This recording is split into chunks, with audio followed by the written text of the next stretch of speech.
Alléluia. Nous disons un grand merci à Dieu ce soir. J'ai dit nous disons un merci à Dieu ce soir. Lui qui nous a accordé le souffle de vie. Les gens sont, excusez-moi pour le terme, il y a des gens qui sont plus beaux que toi. Ils savent prier plus que toi. Ils ont l'argent plus que toi. Mais aujourd'hui là, ils sont morts. D'autres sont à la mort. Ils sont sur l'oxygène. Mais toi là, tu as la vie. C'est que tu es béni. Tu es béni là. Tu es béni là. Tu es béni là. Si Dieu nous a encore amené, il a un plan pour toi. Il a un plan pour moi. Et ce soir, chacun va recevoir sa part. Allons faire avec les témoignages. Sans plus tarder. Dans la prochaine écriture. Nous allons lire dans 2 Rois. 2 Rois chapitre 2. Verset 19 à 22. Les gens de la ville dirent à Élisée, voici, le séjour de la ville est bon, comme le voit mon serviteur. Mais les eaux sont mauvaises et le pays est stérile. Il dit, apportez-moi un plat neuf et mettez-y du sel. Et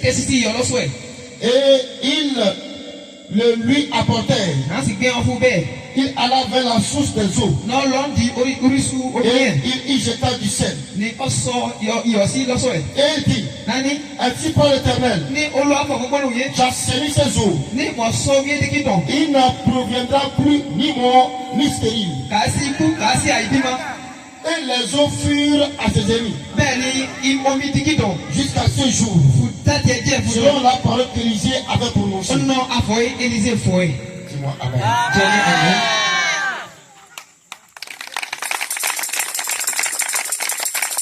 Vous savez, si un homme de Dieu a prononcé un mot,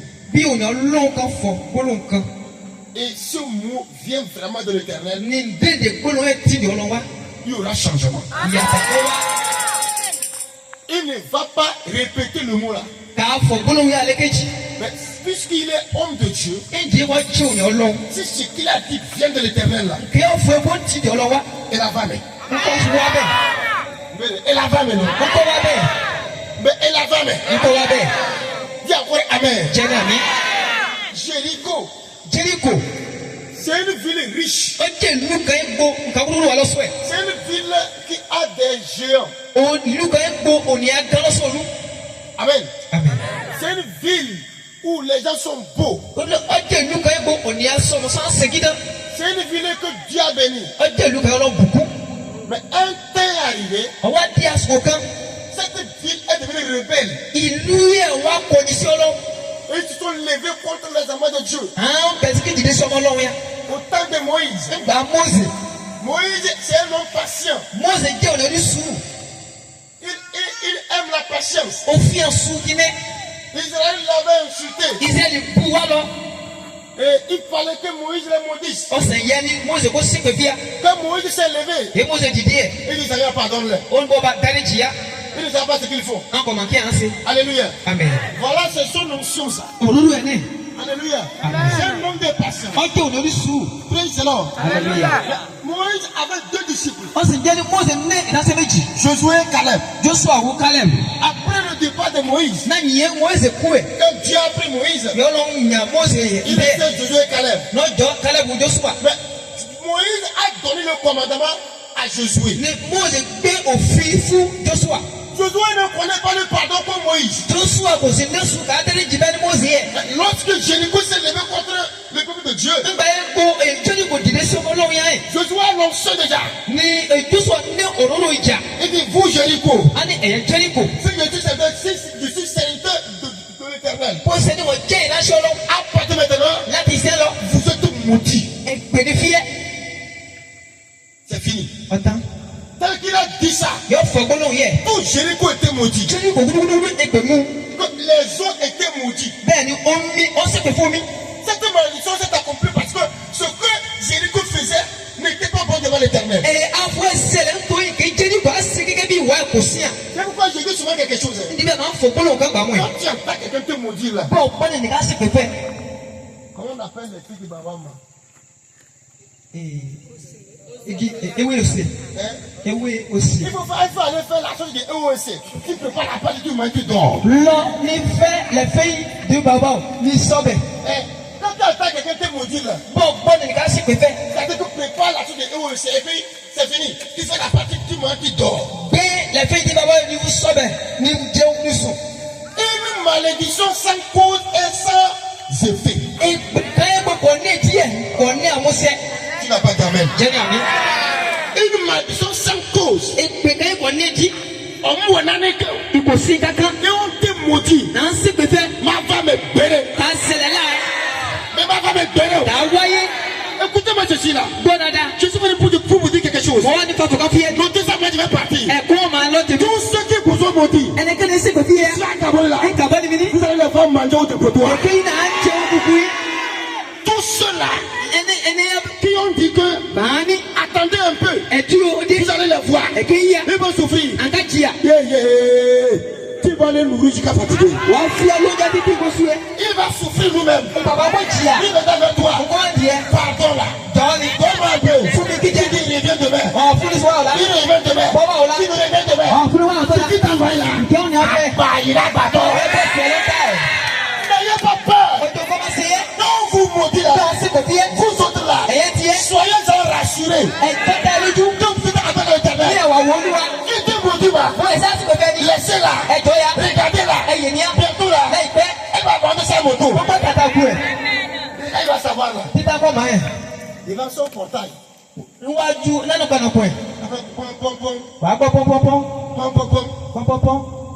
Il sort. Il croit que c'est le maire qui est arrivé. Tu appuies sur la vitre. Aussi, Digimanto. C'est ça qu'il a dit. Tu appuies sur la vitre. Qui aussi, Digimanto. Et la vitre descend. Il te voit dedans.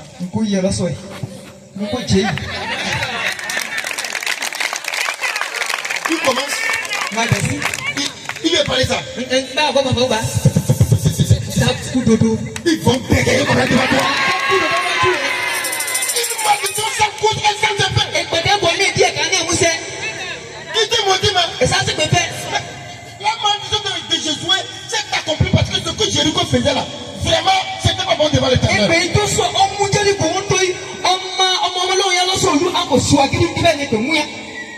Ce que des fois nous faisons et nos adversaires se réjouissent, c'est que c'est pas parce que quelqu'un a lancé une malédiction sur toi que dans ta vie là, aucun problème ne peut venir. Non. Et maman a siwa, boseni awani et ontawaya kabita koya anfuasi, masi yelini c'est-à-dire que c'est pas parce que on t'a maudit, tu n'as rien fait et que toi dans ta vie là, aucun problème ne peut t'arriver. Kuse indi kuasiwa na otaya apa bosekunta kuse indi bu wajuku badabo iko sikaka ina apa konta Je veux dire que il ne comprend pas la langue. Je dis, c'est-à-dire que là je suis là, tu m'as maudit non, hein? Mais alors que je n'ai rien fait, ce que tu m'as dit là, c'est pas parce que je sais que ça ne va pas s'accomplir.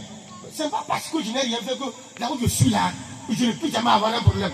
Le problème c'est que des fois tu peux me maudire. Et un jour maintenant, quand j'ai un petit problème là, il avait dit que, et tu ne commences pas à trembler, tu donnes la gloire à ton ennemi. Bowa, koseni dia akafa kusiku kabi akati befe ni koja nife iseku kawa kabi isika pade so endie gba anti fa for sekuta bo wa pade so ba na on ti for bolo sekuta mi na se. C'est ça non? Alléluia. C'est que aucune personne n'est ici et il n'y a pas un problème qui ne peut pas arriver dans sa vie. Écoutez-moi ceci. C'est un secret spirituel. Si tu es en combat contre quelqu'un et la personne t'envoie des malédictions, Dieu même permet là où une difficulté t'arrive. Pour que ton ennemi commence pas à se réjouir. Et il va dire que voilà, ça a commencé ça. Ça a commencé là. C'est pas le vaincre. Et une sera en train de danser. En même temps quoi? La machine est sa tête de même temps. C'est ça. Il va commencer par rire. Il va oublier. Il va dormir. Est-ce qu'il va savoir là? Et toi maintenant, tu es à la victoire. Lorsque Israël a quitté l'Égypte, et arrivé au désert, Dieu dit à Moïse, dis à mes enfants de changer de chemin et aller vers Pi Ahariot. Et lorsqu'ils sont allés vers là, Pharaon a dit, oh, ils sont perdus. Ils sont perdus. Ils vont vers la mer Rouge. C'est ça. Et ils vont vers la mer Rouge. Et c'est terminé ça. Je vais les tuer. Et maintenant, quand Pharaon a commencé à courir pour venir, ils ont été découragés. Mais Dieu dit à Moïse, c'est moi qui l'ai trompé. Aïe, aïe, aïe. C'est moi qui l'ai trompé. Je l'ai fait croire que c'est fini pour vous. Je veux qu'il vienne. Aujourd'hui là, je veux le terminer. Lorsqu'il était proche, Dieu dit à Moïse, qui te voit dans ta main, il dit le bâton, et quand il est sur la mer, il a attendu là, la mer s'est partagée. Il va passer à cette ils ont traversé. Après ça maintenant, Dieu dit à Pharaon, poursuis-les. Poursuis-les l'entrée. Dieu dit à Moïse, ramène les bâtons. Ramène les bâtons quoi? Les poissons tombent la nourriture.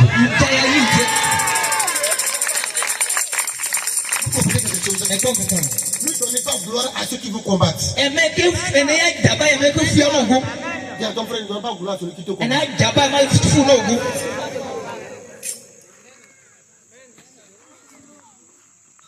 Dis-le encore. Ne donne pas gloire à celui qui te combat.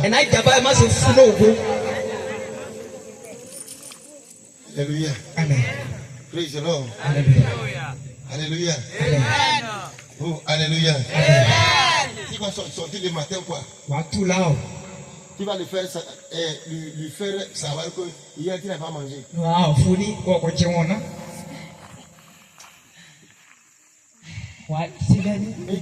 Et quand lui te voit, il est content. Il faut boire le ton ventre et tu vas bois l'eau. Quand il te voit là, il va grossir. Il a demandé ça comme Moïse. À 43% Jésus. Jéricho était maudit.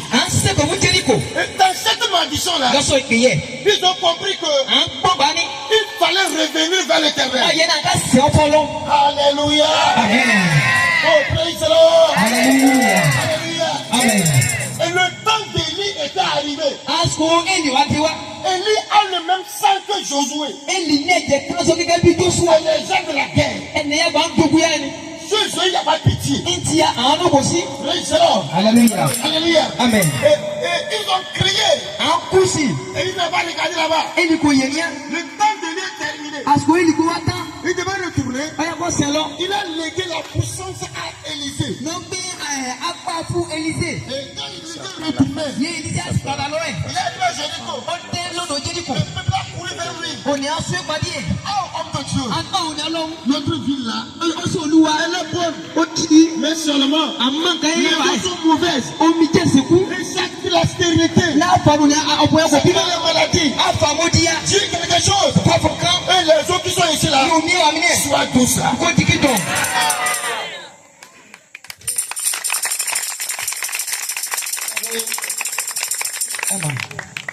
La ville de Kabole est un bon pour cette personne.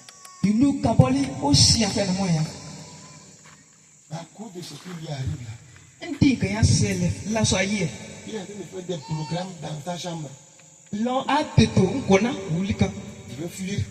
Mais je vais rester ici. Si tu veux fuir là, je vais aller où?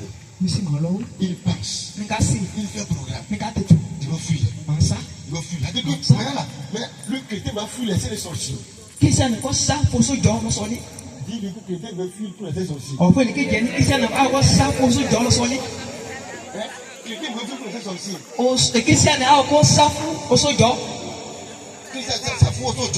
C'est ça non? Chrétien veut fuir pour laisser les sorciers. Le feu veut fuir.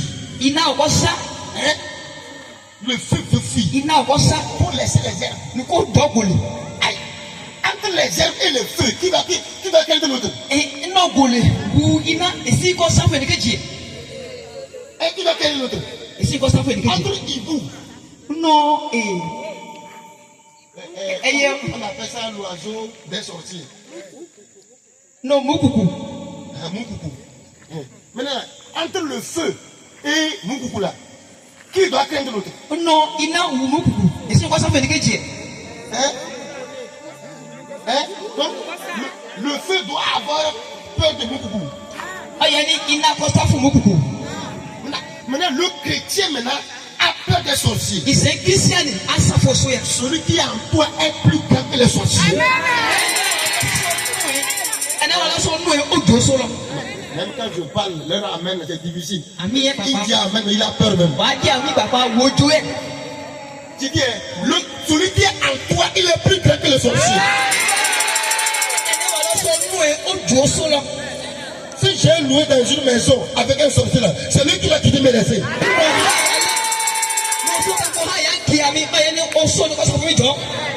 Je te dis, si le sorcier chaque temps t'embrasse là, on y a au bout de l'heure. Tu es glaçon. Tu pries, mais tu vis dans le péché. Tu n'es pas feu. Si tu es feu là, quand tu pries aujourd'hui, il va mettre qu'un sorcier te voit. Mato Bonao. Mato Bonao. Quand il va te voir là, tu vas le saluer. Isolé, alléluia. Amen. Praise the Lord. Alléluia. Lorsque ils ont commencé à supplier, Élisée comme ça. Élisée pensait comment faire pour ramener la paix à Jéricho. Aujourd'hui là, ce n'est pas Jéricho. Ici à Kaboni là, dans ta maison là, la douce doit revenir. La paix doit revenir. La joie doit revenir. Nous avons besoin de la joie. La joie. La joie. La douceur. La vie a d'écouter assez de personnes actuellement. Ça fait que des fois, il dit je mourrais même c'est mieux. La même maladie. Ça fait des années. Il finit les sérums, mais ça ne finit jamais. Et quand ça déclenche des fois, il dit non, si ça venait fort et puis je mourrais là, je devais me reposer. C'est la douleur. La douleur. Maladie. Il demande s'il mourait. Écoute, Jéricho n'a pas demandé de mourir. Il n'a pas demandé. Jéricho cherchait comment trouver la solution. Amen. Je ne connais pas le nom de ta maladie. Et toi tu dis que si tu mourais c'est mieux. Il y a quelqu'un qui est mort pour toi pour que la maladie ne te tue pas. Jésus est mort pour toi. Pour que la maladie là ne peut pas te tuer. Alors je vais te dire que le nom de Jésus va te guérir ce soir. Le nom de Jésus va contre la maladie ce soir. Le nom de Jésus va t'accorder la vie ce soir. Le nom de Jésus va t'accorder la douceur ce soir. La joie du cœur est importante. La joie du cœur. Vous savez, la joie rend beau, vous savez ça. La joie qui est ailleurs. Quand on dit aïe, l'ou, c'est ça, non? C'est aïe. Après. Alléluia. Après. La joie, vous savez, la joie rend beau. Aïe, afoula sien. Vrai ou faux? Eh bien, sien. La joie rend beau. Aïe, afoula somoso sigida. Je dis souvent que les riches ne mangent beaucoup. Ma fond, maman, ni olo ya ka jeu ki po. Elle va venir riche manger beaucoup. Eh, olo kan wo jite ki po yi. Parce qu'il y a tout. To yi kan wudu wa. Quand tu vas chez un riche là, Bo lon le olowo. on demande, vous ne préparez pas. Ami on e ke si je. Tu vas voir les cuisinières bien, la dame de la maison. Je ne sais pas quoi il faut préparer même. Akai ni Nous sommes lui. ida si je ka bi bo nu e. Nkonkan ko ni ko ma ke ma se. To yi kan wudu ti wa. Il y a tout. Kan wudu wa. Tu ne prépares pas. Ika si je. Je ne sais pas pourquoi. Ko ma ke ma de. Il y a Ibama. Isuwa. Il y a Maka. Makawa. Il y a le riz. Yes, Il y wa. a couscous. Il y a la viande. Lui-même, il y a quoi manger. Ni papa ko ma ke ngo je. Appelle-nous, on va venir. Bi awon alo. Alléluia. Praise the Lord. Hallelujah. Mais il y a quelqu'un là. Eni kan wa. Lui là. Who Lui prépare à l'heure. asi je lango. Parce que Oui. il est sauce Avec avec un un sou. seul repas. Une seule sauce Obe kanso. et un seul repas. Oui, je je kanso. Parfois plus le maïs c'est quel nom? Parfois non. Il y a 3 fois Jésus pour moi. Alléluia. Il y a parfois Parfois, il y a les feuilles de baobab. avuje wu ewe obe kontro. Ose. Alléluia. Amen. Il y a parfois il y a aussi. Parfois, Donc, ose wa. lui là, Wute il prépare à l'heure. asi je lango. C'est lui là fait petit déjeuner, c'est quoi? Il a fait la bouillie. Boroseni ojidia o. Koko ni. Ou bien je maman. Ebi mo sia. S'il a fait petit déjeuner, c'est un bouillie. Bo ja koko ni ko je. Son sucre c'est quoi? Sugar ni ke. C'est quoi? Je ne veux pas l'hypocrisie. Dites-moi la vérité. Le sucre c'est quoi? Télim. Sugar. Alamba. Sugar ni ye fun osi. Si ce n'est pas ça là, c'est quoi? Citron. Bí kò ṣe ye fun osi e ko je obobo. C'est ça le sucre. Ke je sugar ya. Alléluia. Amen. Il dit Alléluia. Amen. Alléluia. Amen. Lui là comme ça, il va trouver la joie où? Wute misi ayo ko wa fun. Lui là comme ça, il va trouver la joie où? Misi ko yi ayo e. Des fois tu manges même à un moment même là. Quand tu vois ça devant ta main, tu fais Ngba mo bu ajije papa no yini je wa se mais c'est pas tu vas manger. o se ko se wa je to las. C'est ça que tu as. To iwu no ne. Écoute bien. Bo dada. Ce que Dieu va te donner. Njono bo fue. Pour que tu vas avoir la joie là. Ni fu yi ayo e. Ce soir, écoute la prière là. Que Jésus ouvre la porte. Que Jésus ouvre la porte là. La joie guérit les maladies, mes chers. Ayo awu amodugudu san. La joie. Ayo. La joie du cœur. Ayo kan. Quand quelqu'un a une joie, c'est difficile. La tension le tue rapidement. Bí nìkan wà lọ́sọ̀ ayọ̀ ọ̀sán ó ní àmọ́dé tẹ̀sán kó tó pa wáyà. Celui qui n'est pas en joie, il peut mourir vite par la tension. Wọ́n ẹni ayọ̀ kò sí fún ẹ̀ kó tó kú lójijì. La joie. Ayọ̀. La joie guérit. Ayọ̀ awòsàn. Tu n'as pas jamais là. La joie guérit là. Ayọ̀ awòsàn. Peuple de Dieu, on a besoin de la joie. Ọmọ náà ànídìí ayọ̀. Tu as besoin de la joie. Onídìí ayọ̀. Tu as besoin de la joie. Onídìí ayọ̀. La joie est notre force. Ayọ̀ jẹ́ àgbà fún wa. La joie amène l'homme à méditer de bonnes pensées et à faire de bons projets. Ayọ̀ àjọlù rẹ̀ kó sí èsè gidi kó tó kó tètò gidi. Quand tu es en joie, tu peux bien réfléchir. Bó ní ayọ̀ lọ́sọ̀ kan wà á tó kó sí Tu dáadáa. peux bien faire le programme. Wà á tó kó tètò gidi. Mais quand tu n'es pas en Wà joie, á bí kò sí fẹ́. tu vas faire ce qu'il ne faut pas faire. Wà á sì kọ́ ìgbékọ̀ yẹn Tu ne sí. peux pas réussir. Wà á kà á lọ́sọ̀. Donc Dieu t'accorde la joie de soi. Tu t'accordes la joie de soi. Reçois la joie là. Reçois la joie là. Reçois la joie là. Reçois la joie dans le foyer. La joie. La joie. Ça dépasse tout. D'autres ils sont déjà abandonnés les foyers, mais c'est seulement qu'ils sont à la maison, mais le foyer, ils ont déjà quitté ça. Et ẹnìmọ̀ wà ó ti ń dé lábẹ́ ọkọ̀ ọwà lọ́sọ̀ lé òbí ẹ̀ ya.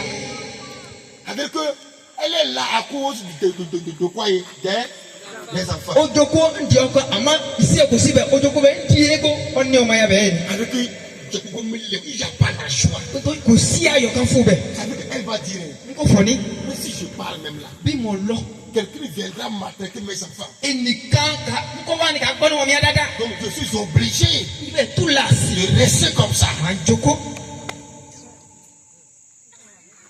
Si je pars, quelqu'un viendra le maltraiter. C'est une obligation pour moi. De rester comme ça auprès de mes enfants.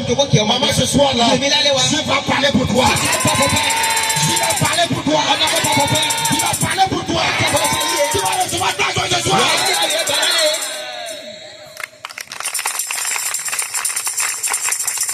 La joie est très importante pour un chrétien.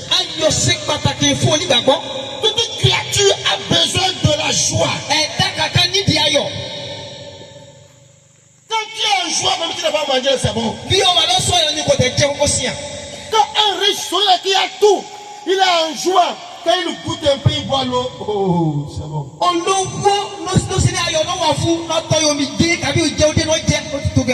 Alléluia. Amen. Praise the Lord. Hallelujah. Un temps viendra. Toi aussi, tu vas manger réservé aux gens. Mais ce n'est pas encore arrivé là. Patiente-toi. Patiente-toi. Ne brûle pas les étapes. Va doucement. Un jour viendra, la trompette va sonner pour toi. Et tu vas dire très fort. Et rapidement, Élisée dit, apportez-moi un plat neuf. Et mettez-y du sel. Et Élisée allait à la source de l'eau. Là où l'arrivée là a pris la source là. Il a pris un plat neuf. Il a mis du sel. C'est là il est allé à la source. Il a versé le sel. Il dit à partir de maintenant, j'assaisonne l'eau là. Qu'elle devienne douce.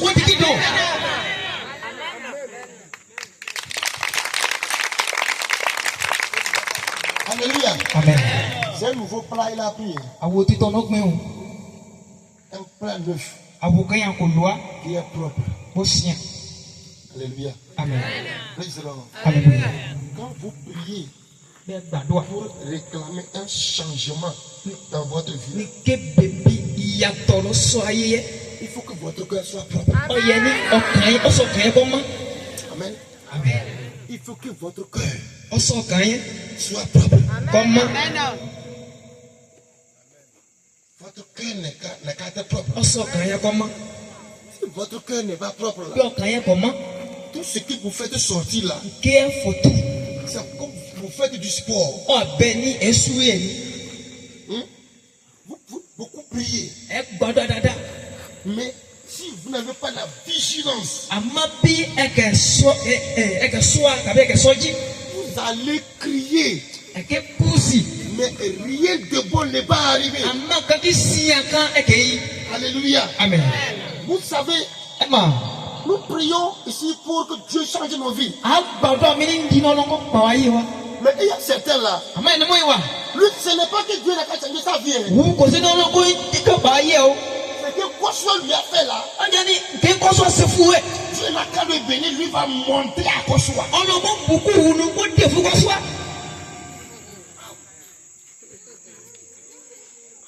Alléluia. Amen. Maman, tu vas lui montrer quoi? Demande que Dieu n'a qu'à te bénir pour que tu puisses vivre toi et ta famille, c'est tout. Dieu n'a qu'à le bénir, il va le montrer. Dieu bénit, il va le montrer. Tu es comme ça là. Lève ton doigt en bas. Tu vas aller nous attendre derrière les motos là. Parce que toi tu vas nous gâter la prière ici. Alléluia. Amen. Il faut éviter ce genre de prière. Il ne faut pas avoir ce genre de pensée. Ce genre de pensée nous écarte. C'est de mauvaises pensées. Ce n'est pas une bonne pensée. Oh, dis-moi Amen là. Dis-moi Amen là. Regardez. lorsque la copouche de Anne se moquait de Anne stérile. Lorsque Ogu Anna poussé le copie main. Anne disait, Anna ni. Anna dit. Un peu bolon Anna. Je vais revenir vers vous d'abord. Man se rend hier temps. Ogu a foué sélé le copie main. On le voit droit. Bolon. On voit bon temps pour tout à fait.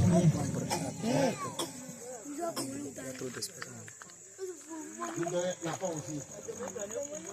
Je vous donne pour vous aussi. Quelqu'un n'a qu'à me dire vraiment la vérité. Quelqu'un qui faut tout papa fond. Ça pour sur beaucoup de toi chaque temps. Ogu a foué c'était que. Maintenant là, je prêchais hier, je disais que ça qu'on bouge là. Madame c'est là, n'a pas qu'on appelle Ismaël. Pour l'appeler son enfant Ismaël dit Is. Moi c'est mon enfant. Mon chouchou. Moi c'est mon enfant. Ismaël. Yel. Bon, si toi tu vas. Oui, maman, oui. Ah, c'est ça. Ok. Yewani. Bravo. On m'a Ogu et beaucoup. Abi.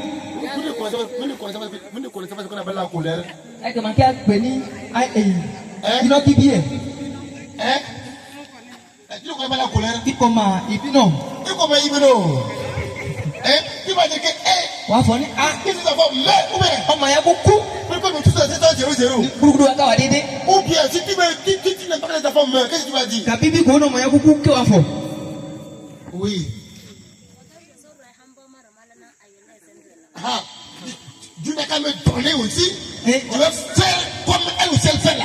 On a fou le matin, mais bon, c'est fou, c'est fou. Mais quand Anna fait chez nous, là, ce que Anna Kale, il dit Seigneur, Anna Loi, ce n'est pas ce qui m'a proposé de faire là qui me gêne. Conseiller au bout, merci à Domi. Donne-moi l'enfant là. Fumiloma. Et l'enfant là, en moyen, si tu me l'as donné, pour Fumi, je vais te donner l'enfant là. Bien fait.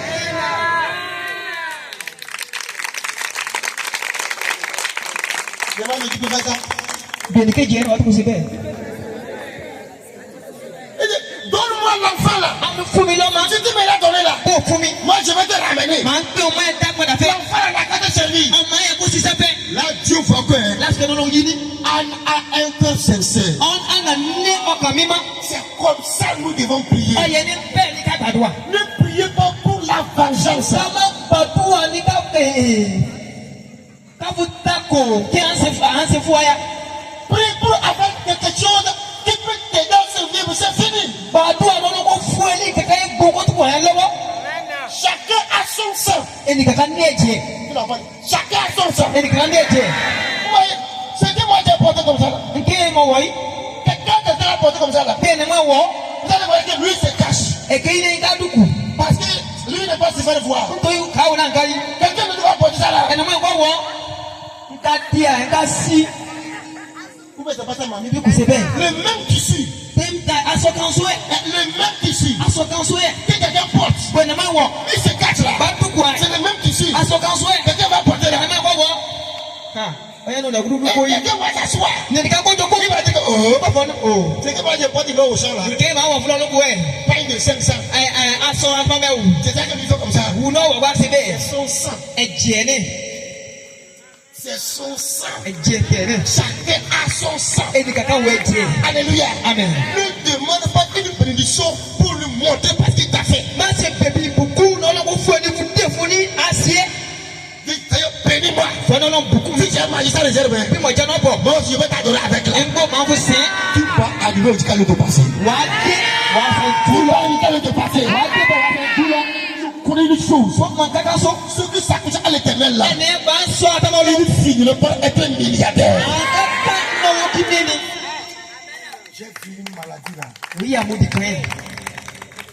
J'ai vu une maladie là. Oui, à Moudika. Quand quelqu'un prie, il commence à compter 10 000. Le reste, il ne fait plus d'effort. Parce qu'il a commencé à compter 10 000. On ne s'arrête pas. Tu n'as pas dit amen. Si tu pries et tu as qu'on va te bénir. Non, non, mais Tu as tu double la prière là. puis à toi, non, les bébés. Tu aurais 20 000. Maïa Coco. Double la prière. À toi, qu'on les bébés, c'est. Double la prière. Qu'on les bébés. Si tu as double la prière. Pour toi, les bébés. Si tu pries une fois par semaine. Puis à toi, vacances, là, c'est. Tu as commencé à gagner 10 000. Oh, mais c'est qui a combien? Commence à prier 2 fois par semaine. Mais c'est qui a toi, bah, mais tu l'as, Tu as 50 000 là. non. Si tu as 50 000. Bonnet à Bobo du mien. Maintenant, prie 4 fois par semaine. Bah, donc, bah, mais, là, c'est. Tu aurais 200 000. Voyez à Bobo Meji. Tu as 200 000 maintenant là. Voyez à Bobo Meji. Prie 7 fois par semaine. Bah, donc, bah, mais tu l'as, c'est. Après tout là. Nanyi bé. Prie 7 sur 7. Bah, toi, non, ojo. On ne rassasie pas la bénédiction. Ibuku aga yono ibuku. L'argent là. Owo On ne peut pas la rassasier. aga so yono e. Continue. Personne La Bible dit, hein, Bible dit, je te bénirai. ma buku e. Tes enfants en profiteront.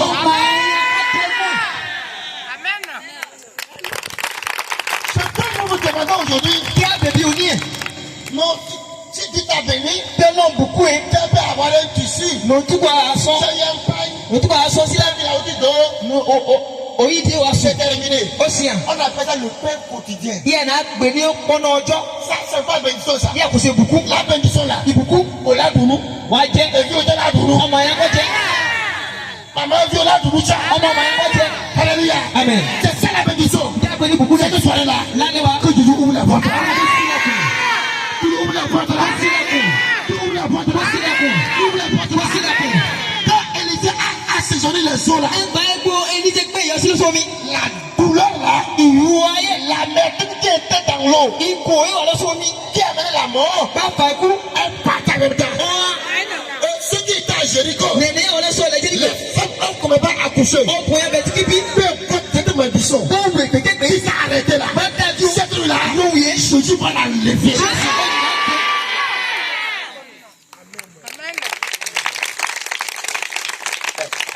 Et le réveil passé.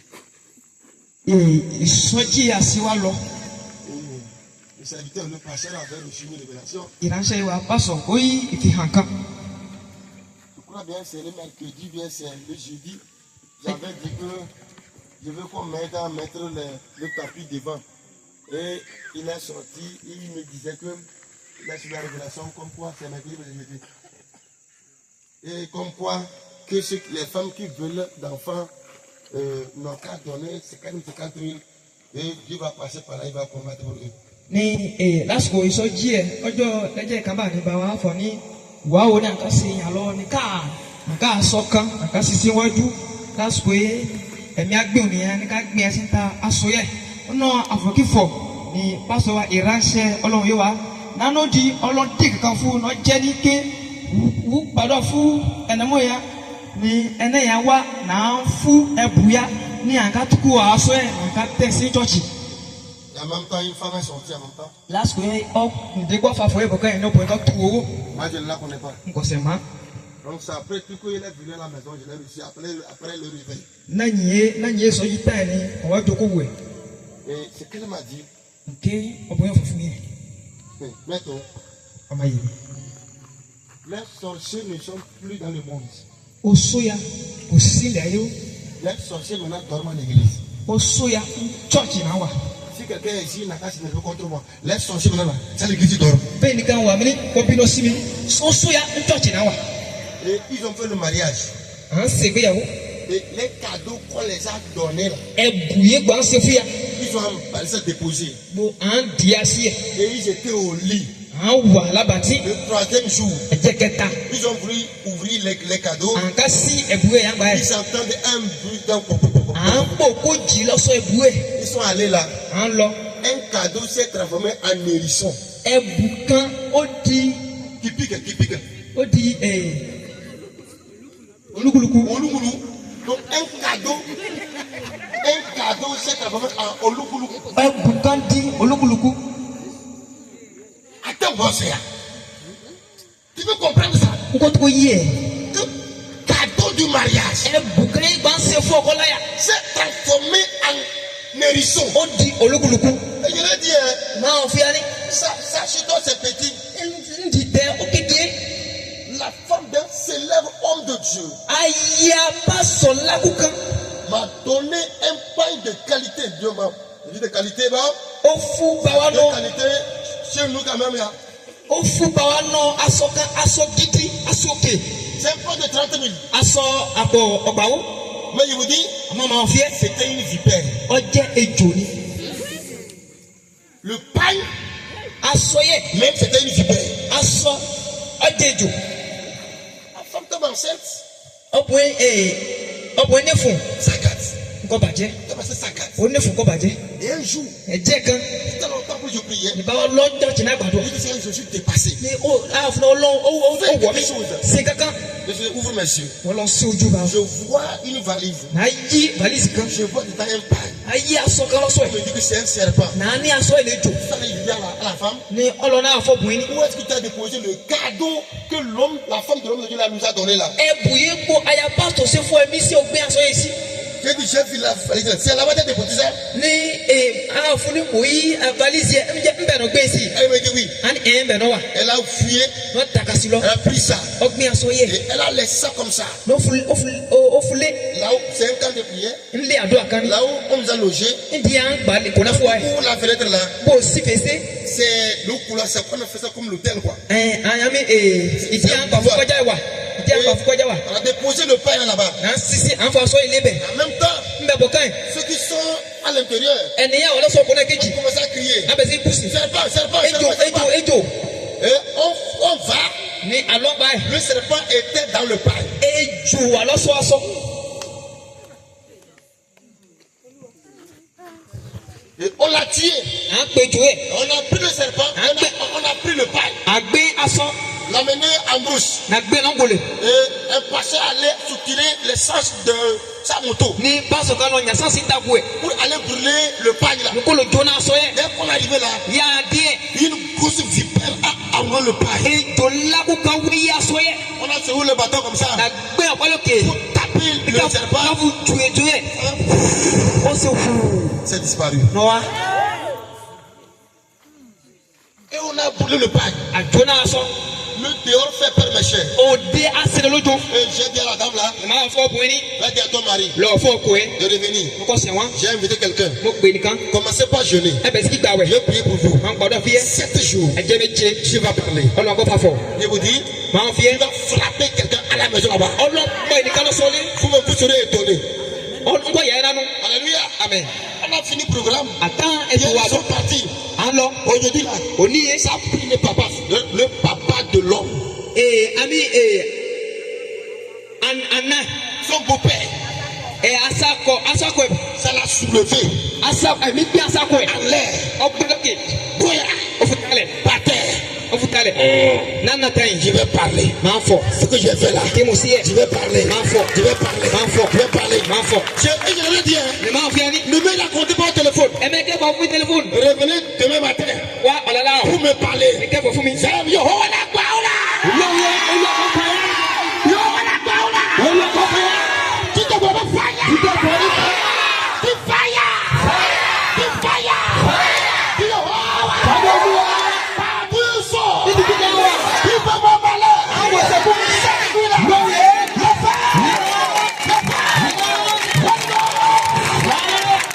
Amen. The fire. Tu devais aider-moi. Àyẹ̀mí lọ́wọ́. Pour plier les chaises. Ní ká gbé àgbélé àdé. Moi j'ai peur de ça. Plie-moi les chaises. Gbé àgbélé àdé. Masabrakata. Àṣekàtàkàtà. Ẹgbẹ́yẹgbẹ́. Yẹ́sù láwọn olùkùnú. Ẹgbẹ́yẹgbẹ́. Ẹgbẹ́yẹgbẹ́. Ẹgbẹ́yẹgbẹ́. Yẹ́sù láwọn olùkùnú. Ẹgbẹ́yẹgbẹ́.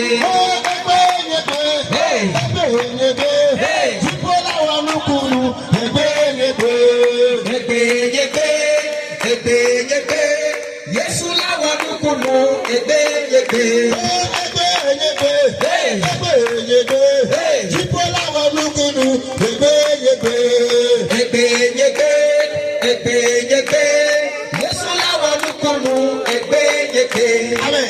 Amen. Regardez, le papa, le beau-père était la malédiction. Il était la cause de la stérilité de sa belle-fille. Asako ẹ̀jẹ̀ ègbè wùnọ́jọ́ orísun àìlẹ́fù tàbí àìbímọ fún ọkọ̀ ẹ̀yìnà. C'est à lui on a donné la fille. Wùrù náà ń gbé yìí fún.